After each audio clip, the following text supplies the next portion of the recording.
sommet entre Donald Trump et le président nord-coréen a été annulé. C'est une lettre de Donald Trump qui a rendu publique cette annulation. Le sommet historique n'aura donc pas lieu. Lettre d'ailleurs dans laquelle il emploie des mots, on s'arrête 2 minutes là-dessus, mais assez étonnant, le président américain. Il dit, des mots. J'étais très impatient de vous rencontrer. Malheureusement, au regard de l'énorme colère et de l'hostilité affichée dans votre déclaration, j'estime qu'il n'est pas opportun. Et si vous changez d'avis concernant cet important sommet, s'il vous plaît, n'hésitez pas à m'appeler ou à m'écrire. Ça fait toujours un peu sourire. Vincent Jauvert, plus sérieusement. Il ajoute, nous ne renonçons pas au nucléaire, mais notre capacité nucléaire est si grande que je prie Dieu que nous n'ayons pas à l'utiliser. Ah, ça va jusque-là, oui. Est-ce que, Vincent Jauvert, c'est un échec pour la politique, la diplomatie de Donald Trump? Oui, clairement, oui. Bien sûr. Mais j'ai toujours pensé que ça serait voué à l'échec. Imaginez que cet homme, Kim Jong-un, renonce à l'arme nucléaire alors que son régime tient grâce à l'arme nucléaire, et lui faire accepter la solution à la libyenne, comme ils disent tous, qui s'est terminée par la mort de Kadhafi. C'est mal terminé pour Kadhafi. C'était hallucinant. Donc non, c'est pas étonnant. Et est-ce qu'on va vers un affrontement entre les deux, comme le suggère Trump? Pourquoi pas, hein. Pourquoi pas?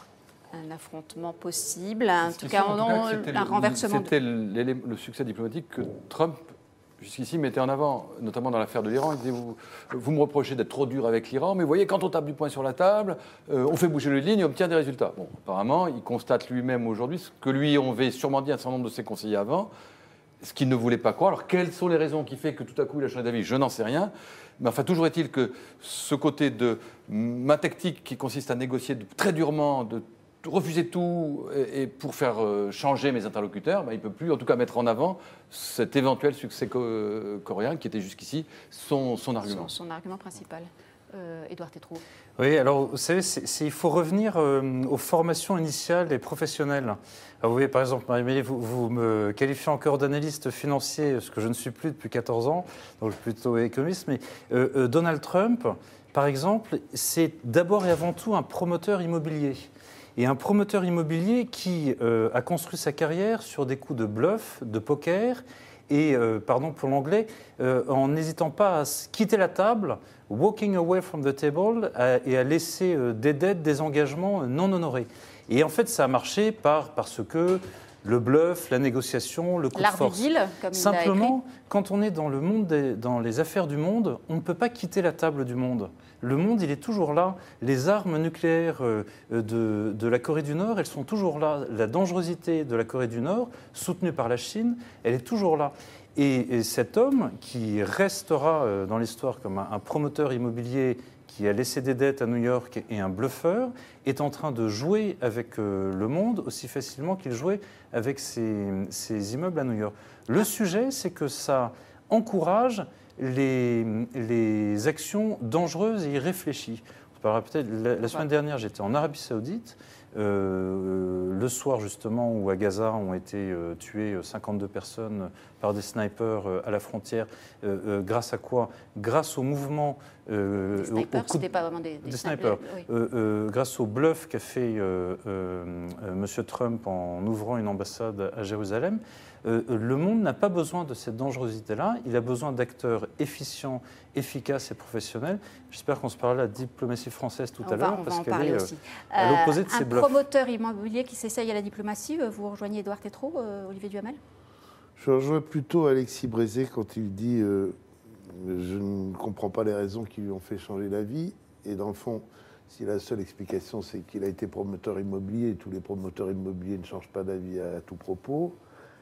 Et c'est ça qui est inquiétant. C'est-à-dire, ce qui est inquiétant, c'est que, quoi qu'on en pense sur le fond, un président des États-Unis puisse, sur un sujet international de cette importance, changer d'avis sans que l'on puisse, quand on est raisonnablement intelligent, comprendre les raisons qui l'ont fait changer d'avis. C'est ça le plus grave. C'est-à-dire, ça renvoie à la fois à la brutalité et à l'imprévisibilité de Trump. Et la chose dont on a le plus besoin, c'est de rétablir de la prévisibilité dans un monde qui l'est de moins en moins. Donc c'est ce que vous retirez de cette annonce. C'est cela, oui. Mais ça dit le mouvement dans l'autre sens, c'est de la guerre vers la paix était déjà incompréhensible. C'est-à-dire que, enfin, moi, la façon dont on est dans un état de quasi-guerre entre les États-Unis et la Corée du Nord. La tension était montée très haut, très haut, très fort. tout à coup, tout le monde décide de faire la paix, puis tout à coup, on va dire, bah non, on se refait la guerre. Voilà, en fait, on a à peu près compris qu'il y avait quand même une forte pression chinoise sur le dirigeant de Corée du Nord, et que Kim Jong-un aurait été disposé à faire des concessions parce qu'il a besoin de garder le soutien chinois, et que sur ces concessions, comme vous l'avez dit, Alexis, Trump pouvait dire, vous voyez, j'ai montré mes muscles et ça marche. Mais c'est par rapport à ça qu'on ne comprend pas maintenant l'inversion. C'est que Kim Jong-un a refusé certaines demandes de Trump. Et Trump a dit, si vous ne voulez pas, moi je ne veux pas non plus. Mais alors, il est allé démanteler, je ne sais pas trop quel pseudo. Oui, mais ça c'était pas important. Ce qu'il fallait, c'est que les États-Unis acceptent de ne plus couvrir nucléairement la Corée du Nord, la Corée du Sud, la Corée du Sud, ce qu'ils ne peuvent pas accepter, évidemment. Et donc, voilà. Bon, on va essayer de comprendre aussi un petit peu la diplomatie et la séquence Poutine-Macron. Cette fois, c'est à Saint-Pétersbourg. Et au palais Constantin, il y a un an, c'était la Galerie des Glaces à Versailles. Le président français et le président russe se retrouvent en ce moment. Ils ont prévu un long tête-à-tête. Les sujets de discussion et de désaccord ne manquent pas. On va le voir. Emmanuel Macron peut-il jouer donc cette carte de médiateur, être finalement un pont entre les États-Unis, l'Union européenne et Moscou? On va voir tout cela. Les ponts, on peut dire que le président russe s'y connaît un peu. On va voir aussi les images de cette inauguration du pont entre la Russie et la Crimée qu'il a inauguré et qu'il, voilà, on va le voir, il a pris même le volant